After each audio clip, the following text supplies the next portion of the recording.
What is up, everybody? I'm sure if you've been watching the news, you all know that Hurricane Milton is coming my way. So I just got back from Kentucky yesterday after I went up to Kentucky because my mom had a triple bypass heart surgery.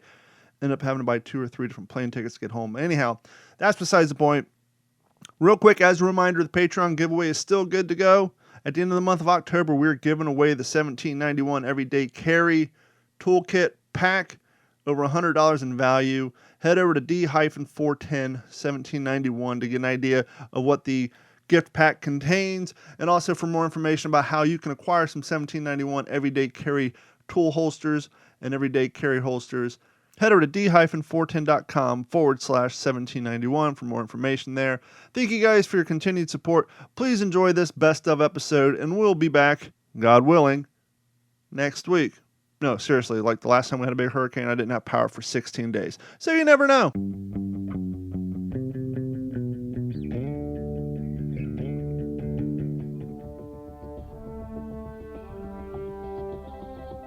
Digital 410 proudly presents the What's the Scuttlebutt podcast with your hosts Don Abernathy, Jeff Copsetta, and Henry Sledge. Welcome, everybody, to another episode of the What's the Scuttlebutt podcast, your favorite World War II based, that's an important message for tonight, World War II based podcast. Henry is still out working on his book. Jeff's got things going on. That's okay. We're going back old school. We're going back with a one-on-one episode. And I said tonight an important part of our theme is base, because tonight we're going to go back before World War II. We're going to go back to the Great Depression. And some interesting facts I found out through watching videos and then watching a semi-historical fiction movie called Amsterdam, which I thought was very interesting and brought me up to speed on what I thought was fictional until I do what I always do, which is get out the Google box and start Googling characters from this movie. And I found out, yes, the movie is fake, but the through line was based on true events, and true events that I was surprised I'd never really heard of, considering I've been running a World War II based podcast since 2018, and I have been reenacting since 11 years now. So I did what I always do. I need to find somebody who knows more than me on this particular subject, and I found a gentleman. Colin, welcome to the show. First and foremost, let me just put this out there. For those of you familiar with Mr. Colin-Heaton, yes, he knows a lot about aviation. No, we're not going to talk about it tonight because Jeff would kill me, because as you guys know, Jeff is a huge World War II aviation fan, and the fact that Colin did some consulting on Masters of the Air, we won't get into that tonight, but perhaps if everything goes according to plan tonight, we'll have Colin on a future episode with Jeff and Henry, and we'll talk World War II aviation. But right now, we're going to focus on the Great Depression shortly. More importantly, the bonus Army March, and then what has become known to be as the quote-unquote business plan. But Colin, how are you doing tonight, sir? Oh, pretty good. I appreciate just working on a few projects. What are you working on now? I know you just released a book earlier this year, which was Above the Pacific, correct? Yeah, that's right. Yeah, I'm working on a few film projects right now with some people. Put things together and getting contacts ready for investor meetings, things like that. Fantastic. I guess maybe when things come to fruition, you can come on and promote those. But give our audience a little bit more history about you, other than the fact that you write fantastic books. You have quite a library of books, and we will include all those over on WTSP World War II. We'll put a link to you can see and purchase Colin's books. But give our audience a little background on you. I understand you not only served in the Army, but the Marine Corps. Is that correct? Yeah, I served 3 years in the Army, got out, and a friend of mine was a recruiter for the Corps, and he suggested that I go back to work. And so I took him up on his offer, and I did. So I spent a few years there, and then after that, I went to college, and then graduate school, then postgraduate school, began teaching and writing, and all during those years, I would travel between Europe and the U.S., and I was always interviewing, Africa, but I was interviewing people, mostly World War II vets, but I got a couple of World War I veterans, and they were still alive. So you're the few who were lucky enough to get those. Oh, yeah. I mean, yeah, I got 2 Germans and 3 Americans and 1 British gentleman. And the fact that we film was at such an early adaptation back then. Clearly, obviously, we don't have half as much as the context and content we do on World War II. And so for you to get the verbal memories from those gentlemen probably meant a lot to you and provided tremendous value to you and your colleagues. Well, yeah, but I did it as a hobby for 20, 30 years because some people collect stamps, some people collect coins, comic books. I collected people's stories. I collected interviews. That was what I wanted to do.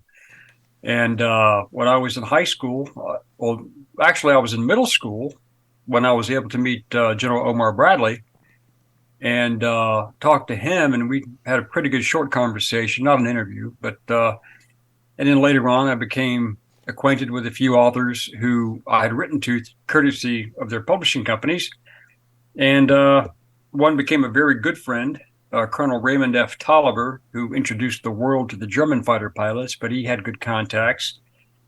And so I began writing letters and had phone calls. And over a period of time, I was able to get together with most of these gentlemen and some women and start compiling a library, which I never really thought I'd be writing books about these people until I found out that, some of these books are pretty popular, but I also found out it was the most difficult thing other than a blind man probing a minefield was getting a book published. Yeah. So, but once I cracked the secret and had a couple of good agents, my latest agent I'm still with for 15, 17 years, I guess now. Congratulations on that. So once you have a good agent and you've got a decent product, it's just a matter of finding the right publishing company. And that's a huge thing, whether it's being an author, a musician, an actor, an athlete. Those industries in and of itself, anytime you attach the word entertainment or money to it, there are so many people looking for a quick way to scam others. And as you said, once you find a good agent, you got to hold on to them with all their worth. And just trust them. They trust you. You got to build that relationship. And once you get a good one who's not out to, pull a fast one, especially when you're up and coming, you're young into whatever your particular industry is. It's just like anything else. There's always those people out there looking to take advantage of others. And once you find a good one, you just got to hold on to them. Oh yeah, and I got lucky because my friend, who's also my entertainment lawyer, knew her, and she had represented some very prestigious authors in the past. She was Eric Hamill's agent for a while. Oh, okay. And so she carried a lot of weight in the military history. All she represents is military history. So she specializes, and we've had a great working relationship. So. Well, that's part of the reason why Henry can't be here tonight. I'm not sure if you're aware, but Henry has basically recovered when his father put out. With the old breed, the original manuscript, I think, was roughly 640 pages, but the publisher said, hey, we're only interested in about 350. And so some of that context went on to be China Marine, but a lot of it has never been seen, never been published. And so Henry's actually taken his father's, the remaining part of that manuscript, and he's reworking on it and adding his sense experience with his father post-war and some of his father's tellings and memories of it. And he's actually working on a book in an effort to get his father's unpublished work out there into the world so, fans of Eugene Sledge can get more content from his father. And so that's why he's kind of stepped away from the show. He's still part of the show, but he's on hiatus just because he's working a full-time job and trying to get that book out. And as you know, getting a book out, especially when it's going to be your first one, it takes a lot of time to get that just right.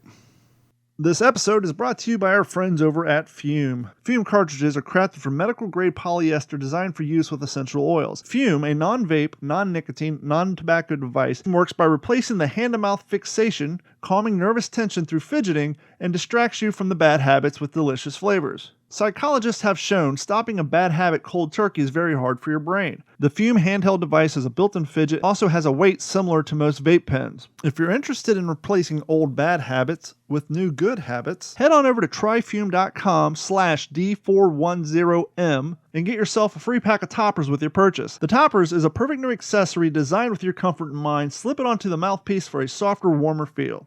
So replace those old habits with a new habit, a good habit. Simply go to tryfume.com/D410M. That's tryfume.com/D410M. Well, I mean, the good thing is, I mean, he's working off his dad's work, which Eugene Sledge's memoir is like legendary in the Marine Corps, and Absolutely. it's like it's required reading.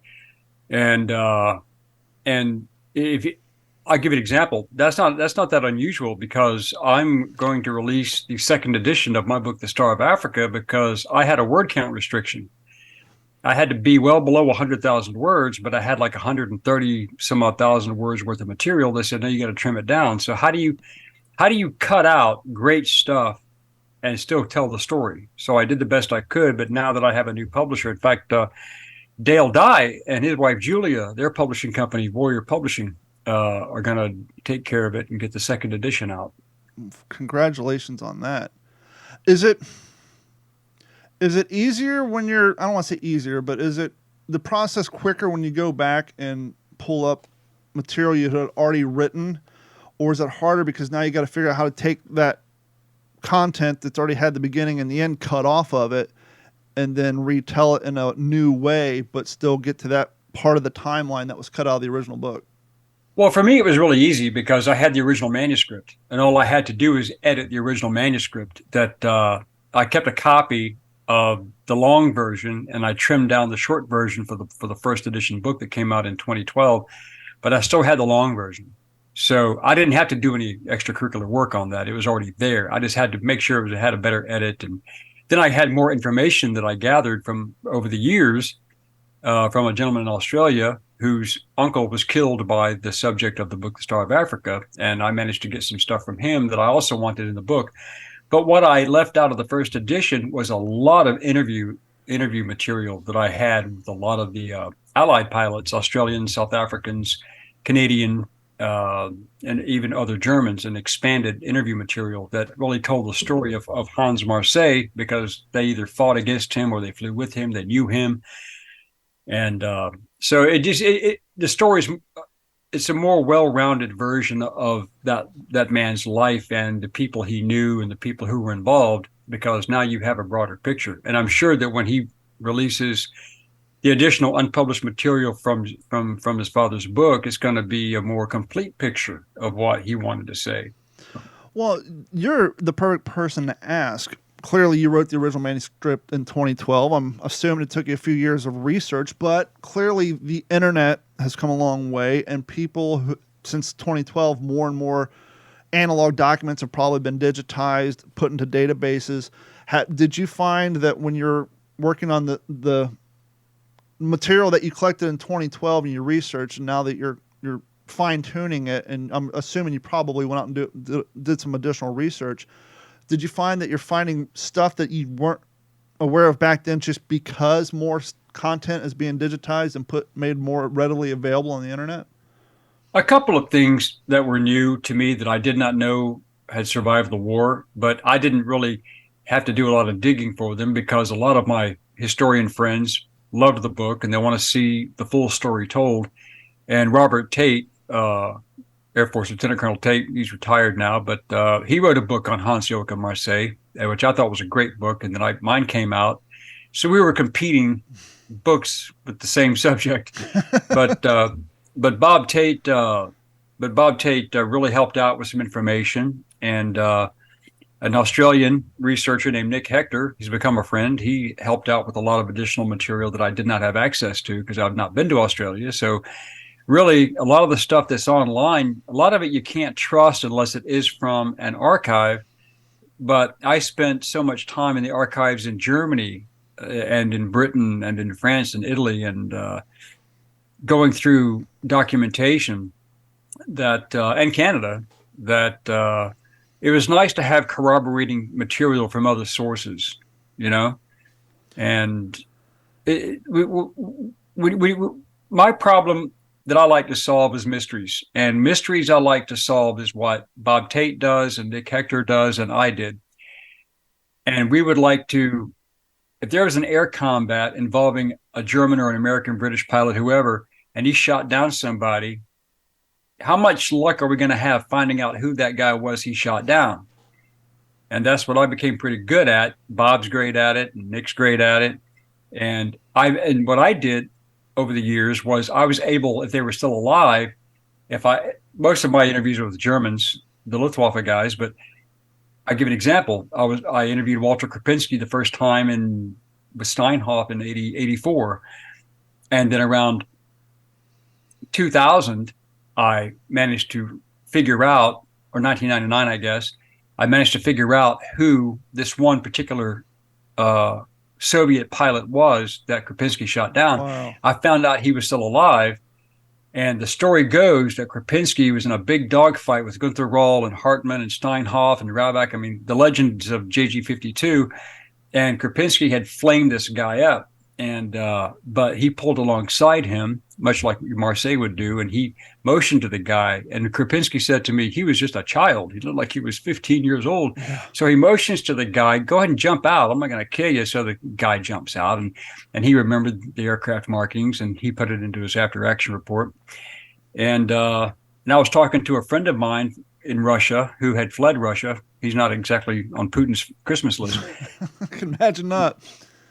Yeah, but he was this was back in 97 and 98, and he was a historian, Russian historian, and he said, give me the information about that, the date, the time, and all that. And so after about a year or so, we cross-referenced, and I found out that this Ukrainian pilot was still alive, so I managed to get him to come to the Gemeinschaft der Jagdflieger, because I would go every year that I could to Germany for the World War II reunion. And I managed to get Krupinski to meet the guy that he let live. And the guy showed up with his wife, his daughter, his son, 3 grandkids, a great-grandchild. And the guy didn't speak German, and Krupinski didn't speak Russian, but we had a Russian interpreter there. And my Russian is terrible. My German's pretty good, but my Russian's terrible. But finally, Krupinski had told the guy, he said, well, I'm glad you lived because you have a beautiful family. And the guy broke down and cried, and his wife cried, and they hugged each other. He said, if you had killed me, I wouldn't have this wonderful family. Yeah, I was going to say you could probably cut the emotions in that room with a piece of cheesecake just because it had to be so thick. I mean, I could only imagine to be just a fly in the wall in that situation where you have 2 gentlemen who interacted with each other, depending on when this reunion started, anywhere between 60 to 85 years ago, and then had their family, their children, their great-grandchildren there. I couldn't imagine. And that was great. I mean, there were so many stories like that I mean, Subiru Sakai, the Japanese ace. I mean, he finally got to meet the co-pilot of a DC-3 that he did not shoot down because he saw it was carrying women and children fleeing Indonesia. Wow. And so he waved his other pilots off and said, we're not going to shoot this guy down. As civilians, we don't do that kind of thing. And then later on, that KLM pilot had showed up with his family and met Subiru, and so these are the kinds of stories I like to get out there. Like one of the books I want to write, everyone can write about battles. I've written about battles. I've written about, war crimes. I wrote a book called Occupation Insurgency. I interviewed the last living, 12 SS generals. Wow. But I want to tell the stories of the humanity of war. The guys who spent years trying to kill each other, but because they didn't lose their humanity, that they did something that would be totally abstract, abnormal, and probably get a few of them shot, but they did it anyway. Then that's what my book, The Star of Africa, was about, because Marseille shot down, he was credited with 158 aircraft, but and he killed a lot of pilots, but that wasn't his intent. But he ended up mathematically calculating the guys he let bail out, the guys he allowed to crash land, and the guys that he allowed to become prisoners of war, or the people who were wounded that he couldn't get to, that he would fly to the enemy air base or write a note in perfect English and say, well, your guy shot down here, these coordinates, go get him. He saved 17 lives that he could have taken, but he didn't. And to me, that's the best part of the story, other than the fact that he, really pissed off Hitler, Goering, Himmler, and Bormann, and the rest of them during a piano concert where he played jazz. But the humanity stories, there are so many. I've got probably 100 such stories. Most people would be stunned to know that SS Lieutenant General Paul Hauser and Brigadier General, later at the end of the war, he's promoted, Brigadier General Leon de Grelle, the Belgian SS commander of the Legion of Wallonia, actually cleared an entire village in the Ukraine. And when they cleared the village, they found that the civilians came up out of these holes in the ground, and they were talking to them. And make a long story short, they said, well, where is your priest? Because all the priests had either been killed by the NKVD or sent to gulags. And so they had a priest in hiding and brought him out. So Gila and de Grelle got permission from Hitler and Himmler to rebuild the church that had been damaged. So they rebuilt the church. They had soldiers set all around the perimeter on a Sunday service so that people have their first church service since the Bolshevik Revolution. Wow. And this was in 1942. And I thought that was a pretty wild story. And I actually managed to meet an older lady who was a teenage girl at the time who says, I remember those men because they said, come on in, come on in. We thought they were going to take us into the building and burn us and shoot us. No, Gila and de Grelle and the other SS officers and some of the men sat down who were Catholics, and they sat down and went through the service like everybody else. And then they made sure a food truck showed up and gave the people food, and and it's just a wild story, and people don't really hear those stories. Well, speaking of stories that a lot of people don't hear, we're definitely going to have you on for a follow-up episode because I could clearly just wipe the table and just continue down this road, but I really want to get these stories across because Jeff and I was talking a few episodes back. Jeff has been reading a lot more on World War I. I just kind of fell into the Depression. I started watching YouTube videos and I came across the story of what happened with the breaking up of the bonus army. But before we get there, let's go back a little bit. And from what I understand, to try to simplify an unsimple history of what happened to cause the Depression, the way I understand it, in a very interesting documentary I watched, they kind of compared when the stock market opened to the public, because prior to that it was kind of just a rich man, behind the scenes corporate thing. When the stock market opened up to the public and you start having all these stock traders, and now as a public everyday Joe, you could call one of these stock traders, buy some stocks. The stock market kind of blew up amongst the public, kind of like the internet did with us in the mid 2000s. Everybody's getting on chat rooms and this and that. And I was watching this documentary. They were saying, they had ticker tapes in beauty salons. They had ticker tapes in, offices, and everywhere is ticker tapes. And from what I understand, when the stock market opened to the public, the stock traders were basically selling stocks without actually collecting money. When it first started, They started collecting money, and then they just basically start giving it out on credit. Because not only did the stock market up, but the whole concept of buying things on credit, and the whole credit system opened up. And so now you have people buying stocks on credit. The stock traders not collecting any cash for it because they know, well, I'm just going to take the cash when they sell us in 2 or 3 weeks. And so many people start doing this. Well, when no one's actually paying anything and there's no cash being handed over for this stuff, and then all of a sudden it's time to collect. Well, we didn't expect this. No one collected any cash when we were selling all this stuff. Kind of sounds like the housing market of 2008. I mean, it's just the whole bubble just popped, right? Am I missing out on something there? No, you're pretty much right. The standard procedure was anyone who wanted to buy stock could put 10% down. The rest was basically taken on credit. And when you had, tens of millions of people, and bear in mind, this wasn't just in the U.S., this was all over the world. And people were not paying full value of the stock shares they bought. They were putting deposits down. The rest of it was given on credit. A lot of it was just given on IOUs, crazy as it sounds. Yeah.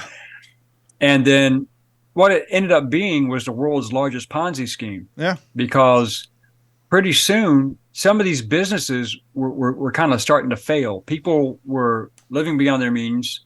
They couldn't afford this new dishwasher. Well, not dishwasher. They didn't have that, but like a washing machine or a car or whatever. A wringer washer. People were buying a wringer washer. People were buying things on credit. Well, when it came time to pay the bill, they wanted to cash their stock in. But you can't cash in a stock you haven't paid for. Yep. And pretty soon the whole house of cards fell apart. And J.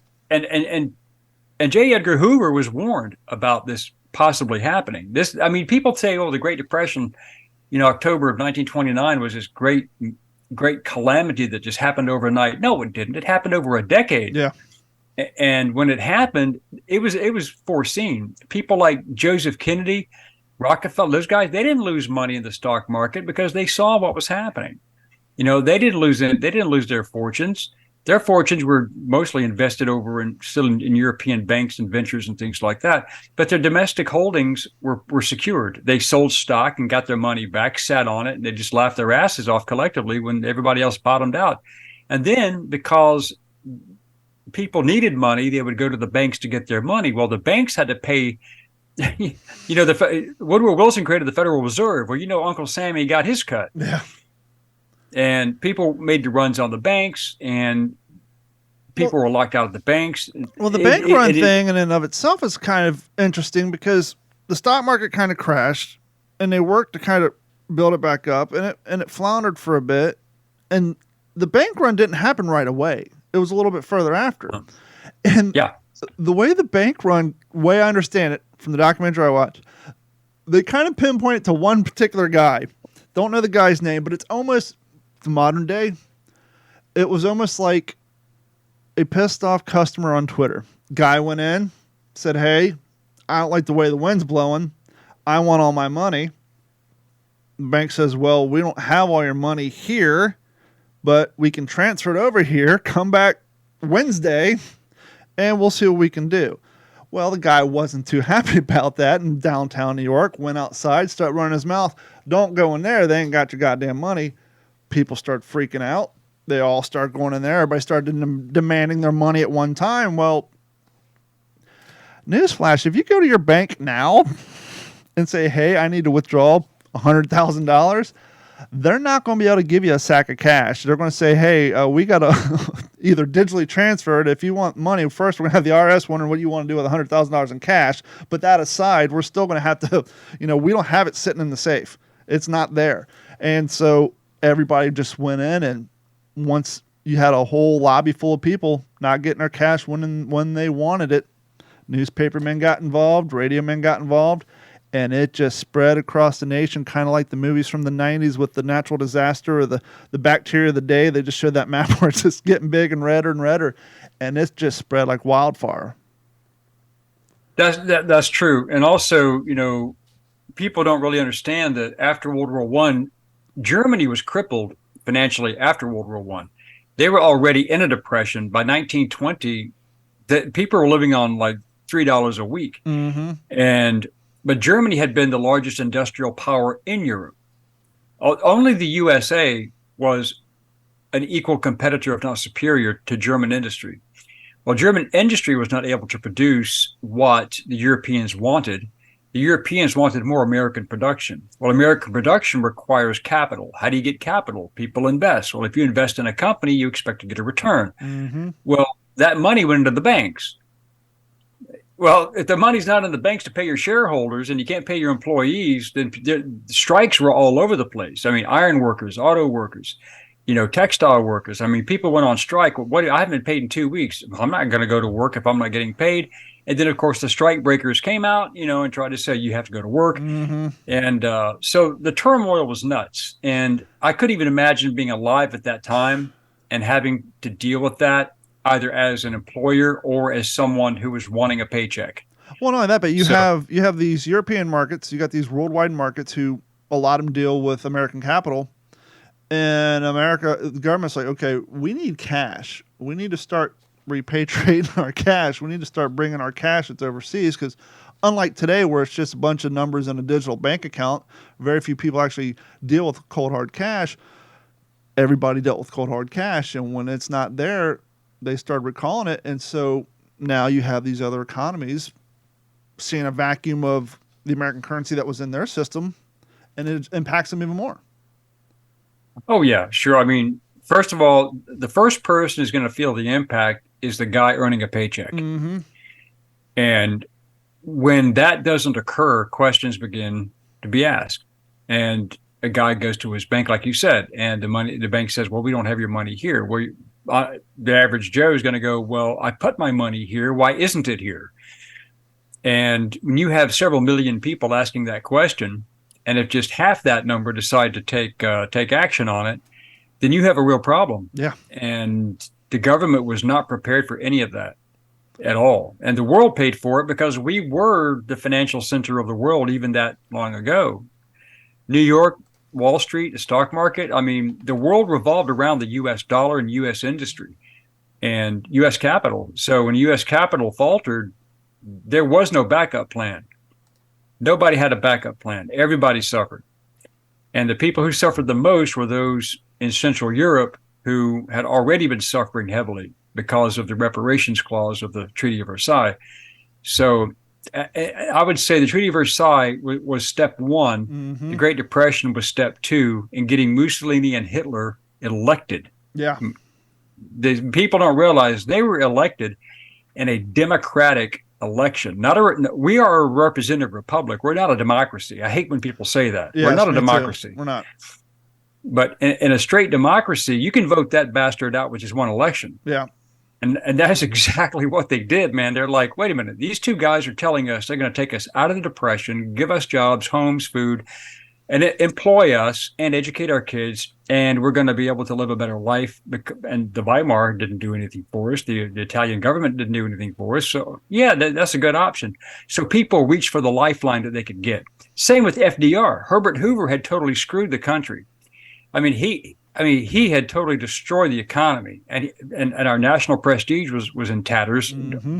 Not as bad as what Biden's done now, but FDR ran on a platform of, hey, I'm not Hoover, Yep. basically, and that was all it took. Well, that combined with a few other things. So now we have the pandemic. I was in my mind thinking, well, some of this sounds familiar. We had the Great Depression, the Dust Bowl in 1930. So we already had farms and crops missing. So we already had people through the Midwest and the major farmlands hurting on food, which obviously the farmlands aren't producing farms for the larger cities. So prior to this, you had people in the larger cities who were buying these stocks. They were living the high life. But people in the Midwest with the Dust Bowl, crops are hard to come by, couldn't breathe. And so everything just kind of came to a huge climax. And now you have the Depression. You got people out of work, hundreds of thousands of people out of work. The dollar isn't worth the paper it's printed on. And so you have these veterans of World War I. And they're like, hey, we need money. Where can we get money? I know. The War Adjusted Compensation Act of 1924. I served in World War I. I was promised money, a total of $625, which in Great Depression money is a damn good find. Problem was, technically, they don't have to give it to me until 1945. Yeah, with interest. With interest. 4% interest on your money in 1945. I was 18 in 1915. It is now 1933. I got to wait another 12 years. The average life expectancy at that time before the Depression was 65-ish. Kind of what they were hoping for if these guys would pass away before they had to cut checks. But hey, I'm going to go down to D.C. and I'm going to demand my money. And two particular guys started this from Washington State, and they started marching. And as they got publicity through newspaper and local radios, more and more veterans who had no jobs, losing their farms, literally losing their houses, nowhere to go. Hey, why not march with my brothers? I want my check too. And a lot of people say, well, they had an agreement. They agreed to it that they would get their money in 1945. The thing they seem to forget, though, is because the House of Representatives ratified the previous agreement, the Adjusted Compensation Act, on July 28th, 1932. The Senate refused to ratify it. So therefore, when the Senate refused to ratify a House vote, it couldn't go to the president for signature or veto. So the senators were the ones who actually screwed the veterans more than Hoover did. But Hoover didn't care because he had already said, well, look, if you were owed $50 or less, you've been paid. And they did pay the people who were owed $50 or less. They got paid right off the bat. Bam, you're good. Sure. If you were owed more than that, then of course they said, well, we're going to give you 4% interest on your money, which is going to be invested until maturation, and you can get it in 1945. But as you said, a guy in 1932 who is, uh, I mean, living with the effects of gassing, the wounds he sustained in 1915. He's also now probably in his mid to late 30s, or if not early 40s, depending on the age in which he served. And now you got to wait another 12 years. And oh, by the way, and, as you were saying, they agreed to it. We all know when it comes to the federal government, you really don't get an opportunity to agree. It's either take what we give you or don't. That's the agreement they had. And even though the act was passed a decade before, in July of 32, it was revisited by the House of Representatives. And again, it was like shut down. Well, that word spread like the measles, because that's when guys came from every corner of the country as fast as they could. And when by the end of that second week of July, I mean, the estimates say 17 to 25,000 people were in the area surrounding D.C. A lot of these people were on private property owned by a guy who said, hey, you can camp here. It's not on federal property. It's private property. They can't do anything to you. Across the river. Across the river, the Anacostia. And, but it didn't matter, because the government could not have 17 to 25,000 people. A lot of them were civilians. A lot of them were family members. But they could not have that many people publicly demonstrating against the federal government in such an open way, because that really makes you look stupid if you're the Fed and you haven't resolved an issue. And Colin just pointed out something very important. This is the Depression. As I said, people are losing their houses, people are losing their farms. So it wasn't just the vets. It was his wife, their kids, because they had nowhere to go. So they're all heading east. Now they're making a great migration east, starting from California. Everybody just started getting in this long march, hopping in old jalopies on donkeys, wagons, whatever form of transportation, the heel toe express. And they set up these Hoovervilles all through Washington. And one of the things the documentaries like to point out, and it's very true, despite the fact that the military was still segregated back then, despite the fact that you had all the racial tensions in certain states back then, all these bonus army camps, they were all desegregated. They were all living amongst one another because they were all fighting for the same cause. At that point, color doesn't matter. It's all about numbers. And so you had these camps where literally people were just black, white, didn't matter. They were all there. They all had a cause, and they were all brothers and sisters, and they were going to go down there and stand up and get their money. Yeah, and there were some pretty notable people there too. Smedley Butler showed up, and he was really sympathetic with them, and a lot of other people were there, as well as you also know Douglas MacArthur, George Patton, and Dwight D. Eisenhower. Well, were there. That's what I wanted to point out, because as a World War II podcast and a World War II amateur historian, a living historian, we hear about the greats, Patton, MacArthur. And then I hear this story, and not to skip ahead, so I want to tell it chronologically so we can reveal it to our audience here. What happens, they all start going down to putting up protests. As you were saying, it doesn't look good, and so we need to shut this down. So first and foremost, let's send over the police over to the Hoovervilles to shut these down. As you can imagine, some of them went home. If they had homes, some of them went to go find new homes, but a lot of them stayed because, once again, they had nowhere to go. Now they had what property they own, a mattress or a shack set up over here. That was their house. They had nowhere to go, and they needed this money. And so the police went. Rocks start getting thrown. People start getting pushed. Well, we can't have that, so let's send in the army. Now, keep this in mind. You got the vets of the war to end our war, the war, the only big war up to this point, protesting for money. And now we're not only going to send in the army, we're going to send in first-gen tanks. We're going to use gas on them, and infantrymen equipped with bayonets and gas masks, and shut this down. And who did they send to lead this? Please, sir. Yeah, well, Douglas MacArthur, he was chief of staff of the Army at the time. Yep. And he should have known better, because a lot of those men had served under him. And the same with Patton. In fact, one of the guys there was a private named Joe Angelo, who had received the Distinguished Service Cross for saving Patton's life in France, and he was wounded during the process. And he was there. And there were a lot of guys there whose names were known. Eisenhower. And well, yeah, I mean, Eisenhower, Patton, and others. But as far as the bonus army, some of the men in those ranks of those thousands were people whose faces and names were well known. They were highly decorated men and relatively famous. And so it was very, very bad. It looked very bad for the military to have these former soldiers calling out the government. And then the D.C. police got involved, and there was a struggle there. People got hurt, and then Hoover said, just move the army in. And that was really a bad call, in my opinion. And Patton kind of had a little bit of sense of not self-preservation, but hierarchy preservation. He went to MacArthur and said, hey, why don't you let a lesser-known person, a lesser-ranked person deal with this, because you're not going to want to deal with the blowback if this thing goes south. And MacArthur's not like, I'm good. Let's let it roll. And it did blow up. People did get hurt. I know one woman ended up having, because not only, for the audience's sake, not only did they go in and run them down, but allegedly Hoover put out the standing order, don't cross the bridge. Whether he did or not, that's for history. MacArthur claims he never heard the command, don't cross the bridge.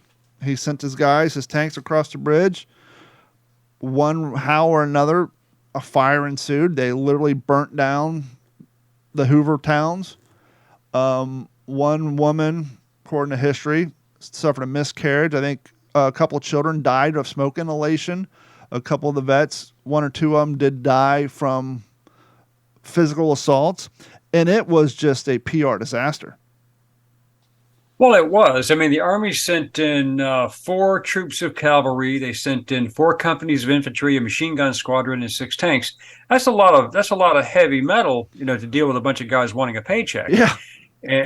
And the one thing that really disgusts me as a historian, and I'm not a MacArthur fan. Now, I'm a fan of Patton for many reasons during World War II, but this was not his finest hour.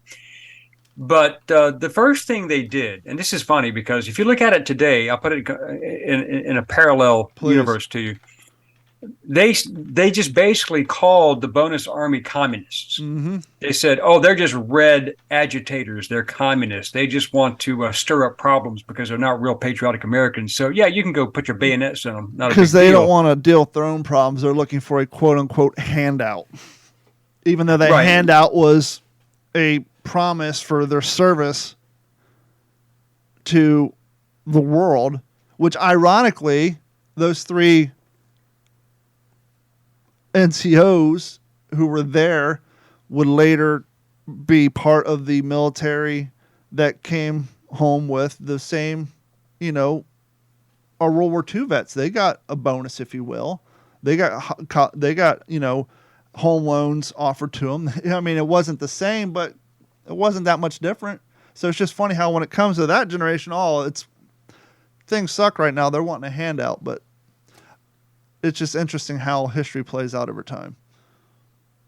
Well, if you look at it in context, if you look at it much like the bank bailouts, look at the bank bailouts under Obama, right? Yep. The savings loan bank bailouts. The CEOs and the major shareholders, officers of those institutions that lost billions, and of course lost 401ks. I lost investments. Mm-hmm. The people who were responsible were not held responsible. Yep. Barney Frank, much like Hoover, Barney Frank lied to the American public and lied on Bill O'Reilly's show. I watched the episode. He lied to Congress when he was in Congress at the time. And he said Fannie Mae and Freddie Mac are solvent. There's no reason to worry about anything. Keep investing your money. At the same time he was telling that lie, he and his boyfriend were selling every stock share they had. Yep. Okay. And then when it went bust, he's sitting fat and happy, and everybody else paid the price for it. But there was no accountability. Well, just like with the bonus army, there was no accountability. What they had to do to justify the action was label these people communist agitators, anti-Americans, this, that, and the other. None of it was true. for the most part, but they Kind of like had a to create. playbook we're seeing They had to, nowadays. well, they had to create the false narrative. It's Yeah. just like today. Today, the liberals, I call them the progressive Marxists. They have to create new crimes to try Trump with because they can't risk having him get back in power because now he knows where the bodies are buried and how to dig them up. So he knows how to take care of problems better now than when he was in the first time around, which is a very good presidency, by the way. Well, But Hoover, let's pause real quick because you brought up a good thing, a good point. 2008. Guess who were still alive during 2008? A lot of people who were children during the Great Depression, my grandmother included. My grandfather passed away a few years prior. He was a World War II vet. He did grave registration over in Europe. He was an Eastern Kentucky coal miner prior to the war. He got tired of living that lifestyle, working for government, shit, they called it. Basically, you're living and dying for your coal mine. He moved to northern Kentucky outside of Covington, went to work at a dairy farm that turns out my grandmother's father owned. The two met. They got married.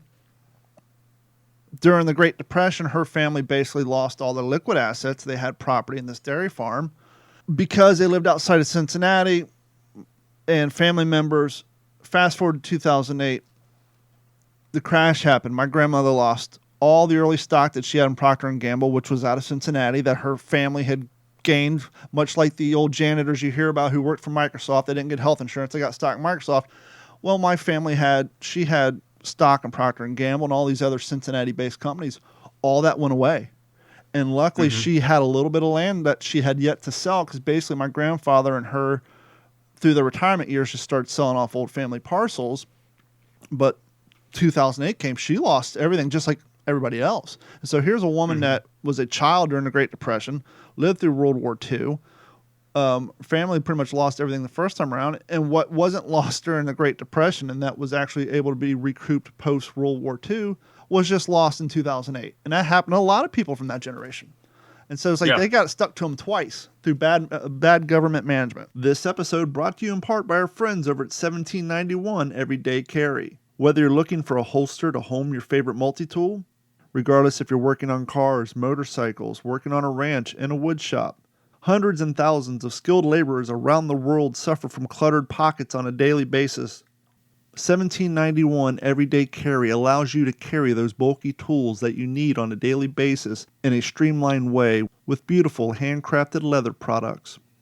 1791 Everyday Carry tool organizers allow you to carry those bulky tools in a streamlined way that doesn't affect your style. Just because you like to be prepared doesn't mean it has to affect your style. With 1791 Everyday Carry leather products, you can be prepared without looking disheveled. Discover more about the 1791 Everyday Carry products.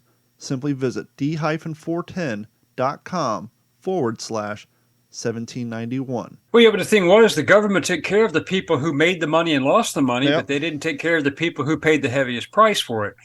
And that's the biggest reason why I back in 2008, 2009, I was really angry with my university that I was teaching for because they were wanting to do a few things that I was uncomfortable with. And they wanted to, in 2007, in January 2007, one of the professors there, who I shall keep nameless at the moment, rang the bell opening up the IPO for American Military University. Okay. And they began selling shares.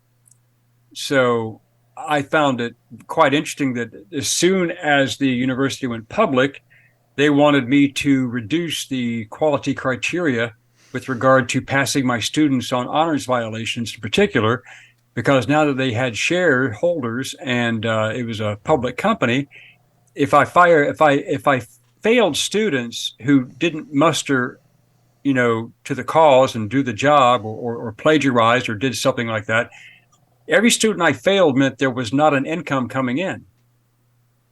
Yeah, my better half's a fourth grade teacher, and well, she's second grade now. She was fourth grade for years, and she's seeing now teaching the second graders the push them along mentality through COVID. No one failed during COVID. No one failed post-COVID. It was just everybody got a passing grade, and now And that, right after COVID, a year after COVID, she's dealing with fourth graders who could barely read, but now she's seeing second graders have absolutely no fundamentals. And it's the same way. We're not going to fail them, because if we fail them, we don't have room for new students, and each student has a value associated with them because we get government funding per student. And it's just a shit show. Well, that's the reason why the public school systems and the teachers unions don't like charter schools or private schools. And, you think about it. I know so many people. I have two friends, Sam and Kevin and Sam Sorbo. People will know him from Hercules and other movies. But Kevin and Sam have homeschooled their kids, and she's a great advocate of homeschooling with, the proper preparation. And I just finished producing and editing two series for educational video series for children for homeschooling projects. And it may go to public school. I don't know. But the teachers unions are so against educating kids because if they actually did their job, they wouldn't have enough time to beg, lobby, and promote politicians and lobby for these people who basically do their political bidding. And I think laziness has crept into it, not just Marxism. Marxism's always been a part of it since the 60s. But laziness, abject intellectual bankruptcy, has crept into the educational process. And if you challenge the school system, if you challenge the teachers, holy hell, now you've got Biden's FBI and Ray and Merrick Garland wanting to label you a domestic terrorist because you're not playing along with the program. Well, just to be fair real quick, because I live in South Florida. I live in Florida. Things are a little bit different down here. And I completely agree with you, because most of those stories come out of the bigger cities. The sad thing is when we talk like that all the time, people just assume all schools are like that, which clearly they're not. And to that point, the reason Lee County here in Southwest Florida, the reason they were able to handle the pandemic so well is they had already adopted homeschooling. Obviously, their intent is to have students in school, but Lee County already had a homeschooling curriculum available for those who wanted to homeschool their kids.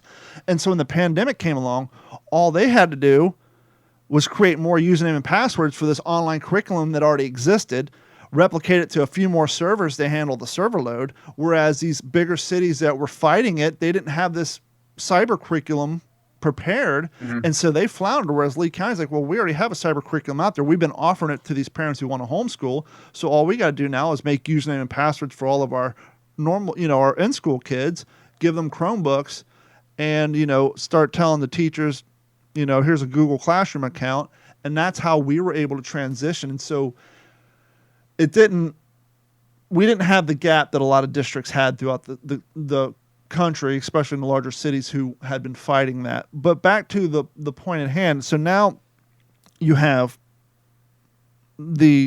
basically almost I wouldn't say a civil war, but the fact that you have all those troops, tanks, against guys who have rocks and some wool caps and maybe a fedora here and there and maybe a 2x4. The fallout was so bad that it was perfect timing for the FDR campaign. Everybody's already at wit's end with Hoover. Hoover's claiming he told him not to go cross the bridge. It's not my fault. Whatever. Now, campaign's coming up. He loses the election. And now he lost the election big time because everybody blamed Hoover for the Great Depression. Yeah. They blamed Hooverville. Yeah, and the Hoovervilles, right, and the homeless situation, unemployment. Everyone blamed Hoover, and in most cases, I would say it's not really intellectually honest to blame one man for all the problems, but Hoover has a lion's share of the responsibility for that. Hold on, let me pause. I laughed when he said lion's share because I grew up in the 90s, and I was getting ready to say one thing we all learned from The Lion King. Quote, the first rule of management, everything's your fault. So I was thinking that in my head, and you said the lion's share. And when you're the head, you're the poster boy, you're the face of the policy. What true. It's naive to blame it on one person, but in those sort of situations, someone is going to fall on a sword, and it's going to be him. Well, that's true, and also you can also put a lot of blame on Woodrow Wilson setting it up when he created the Federal Reserve. Yes. And that hasn't helped the country. No. Who in the hell would, Germany, he basically created a central bank. Yep. A central bank in Germany. And that central bank controlled every aspect of cash. Okay. And in Germany, they didn't have a credit economy until Hitler came along. Then he created a credit economy. People could buy a new Volkswagen in 1935 made by Ferdinand Porsche. You know, if you had a job at 10% down, you could finance a car. You could finance a house. You could have a mortgage. Okay, that's fine. But the difference was that under Hitler's regime, you didn't have unemployment. If you didn't want a job, he built a place called Dachau. We'll re-educate you. Mm-hmm. Okay? And we had massive unemployment in this country that was crippling us. And then, of course, FDR tried to resolve that issue when he got elected with his Tennessee Valley Authority and all of his other projects. But Hoover was to blame for a lot of that because he allowed that to happen. He could have taken his foot off the neck of business, and he could have actually taken more control over how business was being conducted. But he decided to side along with the stockbrokers and the magnates, and it just collapsed. It burned around him. And so FDR gets in. He comes up with his New Deal. He creates all these works programs. And as we were saying earlier, during the bonus army march, you had certain people who didn't like the idea that you had veterans and citizens asking for money for services previously rendered. And so now you have these large... I owned a business for 18 years. I'm a capitalist. But I'm also understand that you have capitalists and then you have crony capitalists, and they are not under the same tent. And in this case, you had crony capitalists, and we're talking about just put the word big in front of anything. And that's who these guys were. And they did not like what they were seeing with FDR and all these government works programs because it's going to take money away from their pockets. And so they started seeing FDR is clearly a socialist. He's a communist. Mm-hmm. And about 5 or 6 of these fellows got together and said, we need to come up with a plan. We need to figure out what we can do. And as we've heard since 2008, and again, 2015 and recently, there's a group of people who live by the saying, don't let a good catastrophe go to waste.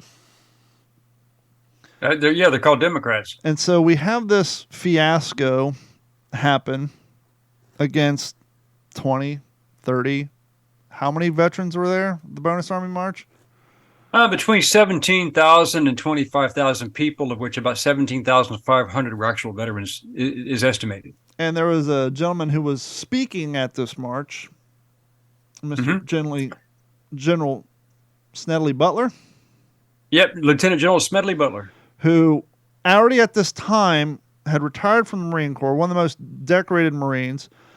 But at this time, he was no longer restrained by the decorum of the Marine Corps. And so he was making rounds about his distaste and his resentment for how he was used in his mind to protect corporate interests throughout the world during the Banana Wars, the Panama, the fights down around Panama during the Panama Canal, some of the other South American wars that went on, or battles. And so he was kind of on a speaking tour, not happy with the way the wind was blowing. And so you had these crony capitalists that said, we got a bunch of resentful war veterans who have military training who just had their ass handed to them by the current administration and current army. We know they're upset. They're resentful. They're probably looking for revenge. We got this guy that they would all clearly stand behind and fight for, who, at least publicly, as far as we know, has shown distrust for the government and disdain for the government. And they greatly miscalculated that step. But this plan was put together by these crony capitalists, and it was an audacious one. And so they sent a proxy down to talk to Mr. Butler. And if you could pick it up from there. Yeah, there were several people who actually had a meeting with him and what they wanted to do. And by the way, the ringleader of this was a fellow by the name of Prescott Bush. Sounds familiar. Most people, I'll make the connection for them. He was the father of George H.W. Bush and the grandfather of George Bush and his brothers. And Prescott Bush basically coordinated with some other very interesting and influential bankers and industrialists because they saw that FDR's New Deal operation, as you said, big business could hardly ever compete with the federal government when it came to paying wages. Okay, if the government wanted to, spend like tax and spend like FDR did, then it'd be very hard to get those workers and pay them the wages and make a profit. FDR wasn't worried about making a profit. He was worried about making a political lifeline for himself. And Prescott Bush organized this coup d'etat to basically effectively, forcibly remove FDR from office and replace him with a more compliant person to be chosen at a later date, although some names were bounced around. Smedley Butler was recruited to lead all the veterans that he could find. And at that time, there were about 100,000 veterans who had been signed on to this thing. And they believed that Smedley Butler would lead them down Pennsylvania Avenue, go in there, grab Roosevelt, put him in jail or whatever he had to do, and then reinstate a new president that would be more compliant to free market capitalism, or as you say, crony capitalism. And Smedley Butler refused. He said, look, I may not like the government, and I may not like the way the government handles foreign policy, and I don't like the way that we get thrown into the meat grinder so you guys can make money. But I swore an oath to the Constitution. The Constitution says that this is called treason, and I'm not going to be a part of it. Yeah, and so you had the Community for the Sound Dollar. These are the guys who wanted the restoration of the gold standard. They were kind of involved, but they knew that they couldn't just say, hey, Smedley, we're going to throw you in there and give you power. They kind of had to lay the groundworks for a fake position. And so what they offered him is, hey, we're going to make you the Secretary of General Affairs. Nice nameplate you can put on your desk. But as you said, despite his distrust for the jobs that he had to do in South America, and in his words, be the police for American interest, I think one of the things that Smedley Butler was able to do, which a lot of people are unable to do, particularly nowadays, is disassociate America, Americans, the Constitution, and the federal government. America and Americans, we have our own flag. It's called the American flag. And this is one of the things that annoyed me to hell and back when I saw all the flags getting burnt during all the protests. It's like, you understand the United States government has their own flag. If you have, or this, the police force that you're protesting against, or the city capitol, all these organizations have their own flags, but you're burning the flag that represents us, the people. Perhaps go buy a different flag to show your disdain towards the correct people that you're angry at. But no, people tend to associate all in one.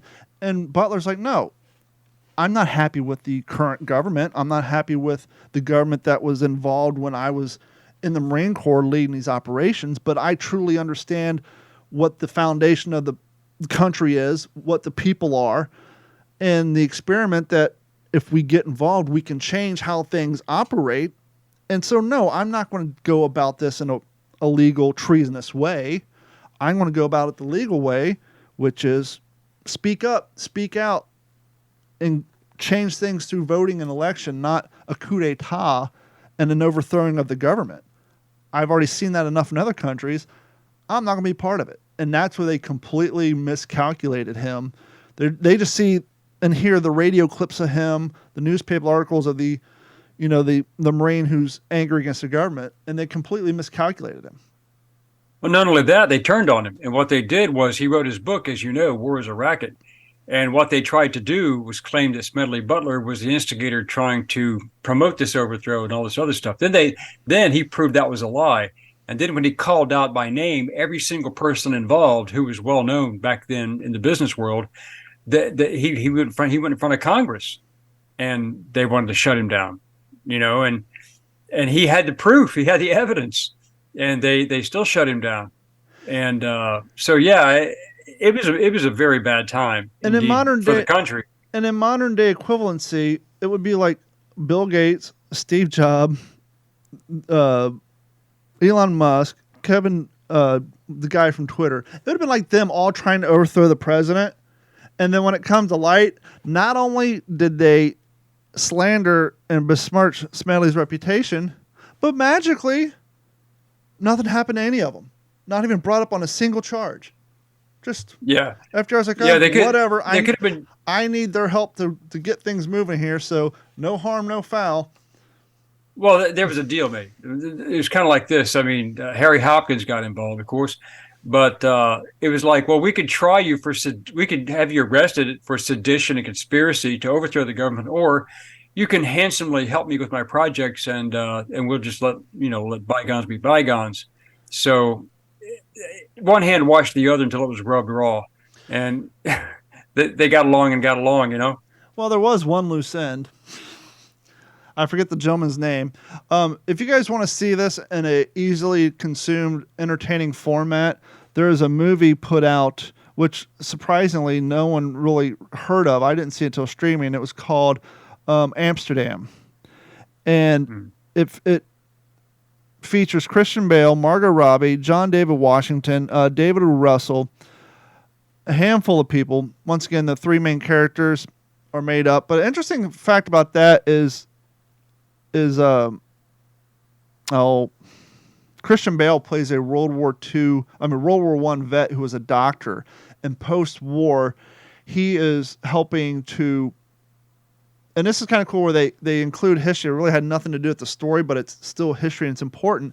And that was the increase of interest and development and the word I'm looking for, in plastic surgery. Plastic surgery went from a new technology to leaps and bounds with all the work that these World War I vets had to do. And Christian Bale's character in the movie, he was a doctor that was helping guys, get plastic surgery and all that.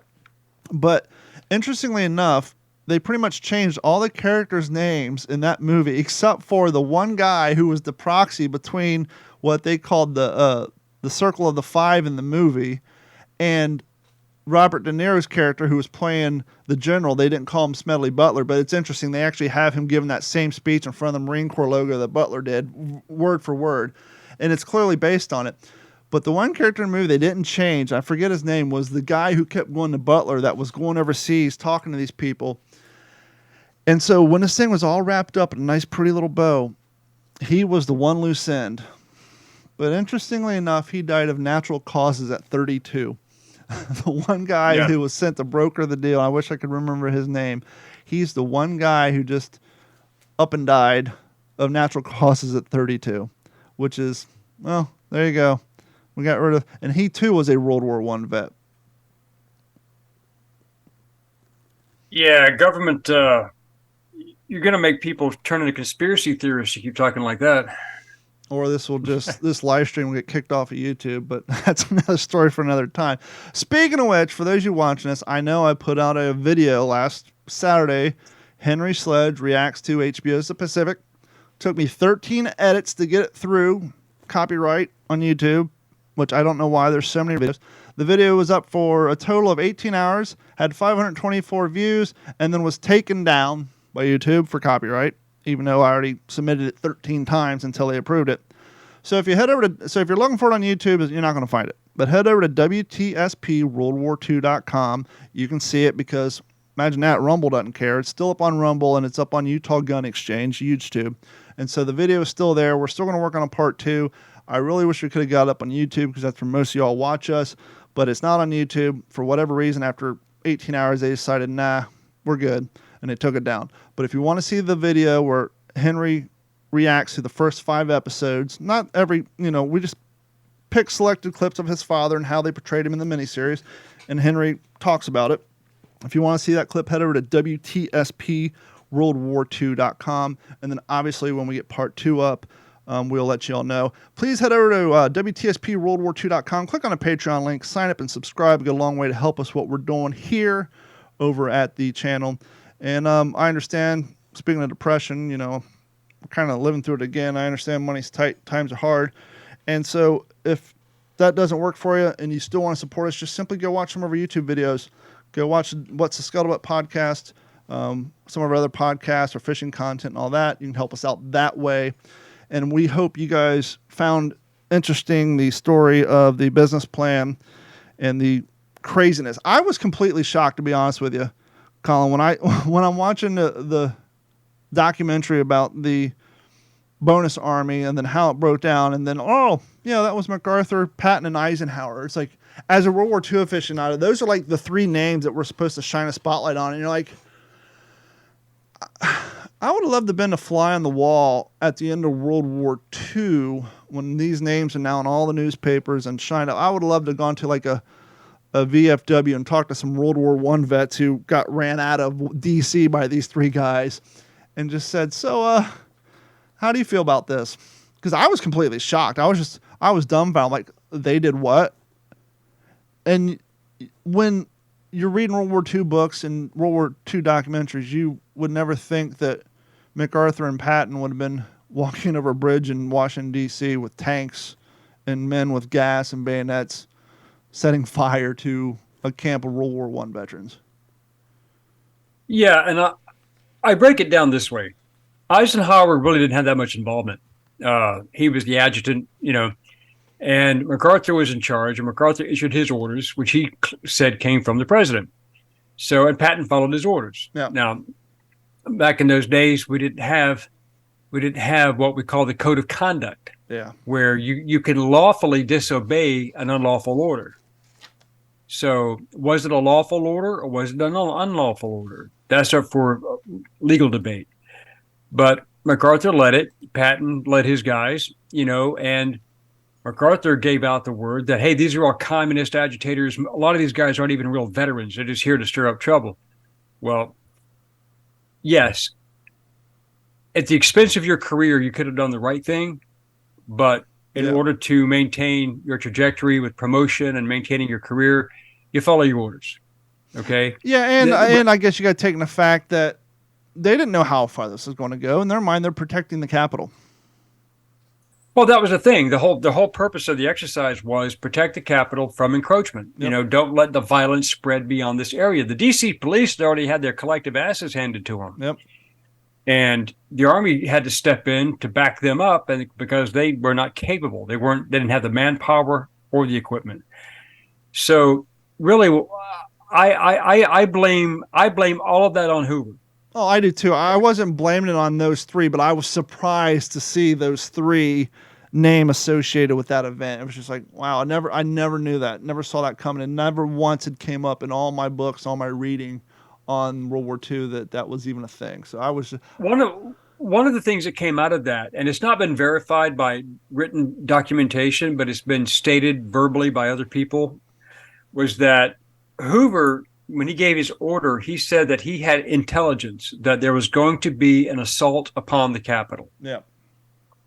The communist insurgency was going to Washington, D.C., and it was going to be utter mayhem.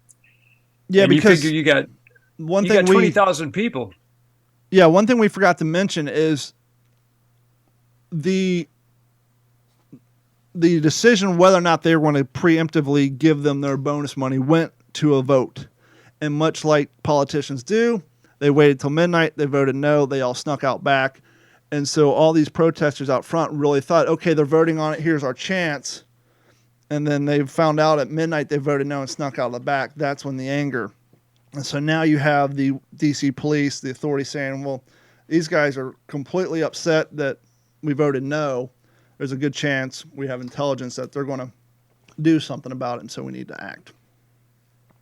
Yeah, and it was overkill in my opinion. And by the way, it was even established by the Army and the government that there were no large numbers of, most of those men did not have firearms. They didn't have weapons. They didn't come with weapons. There were a few who had weapons, but I mean, but out of 17,000 guys, if 17,000 guys had long guns and pistols, then that would have been one hell of a bloodbath. But they weren't armed, and it really wasn't overkill. All they had to do, in my opinion, was set up some barricades and just starve them out. That's all they had to do. And I think that's a good note to wrap it up on. I want to thank Mr. Colin-Heaton for coming on. And thank you guys so much. We will come back with you all next week for another episode of the What's the Scuttlebutt podcast.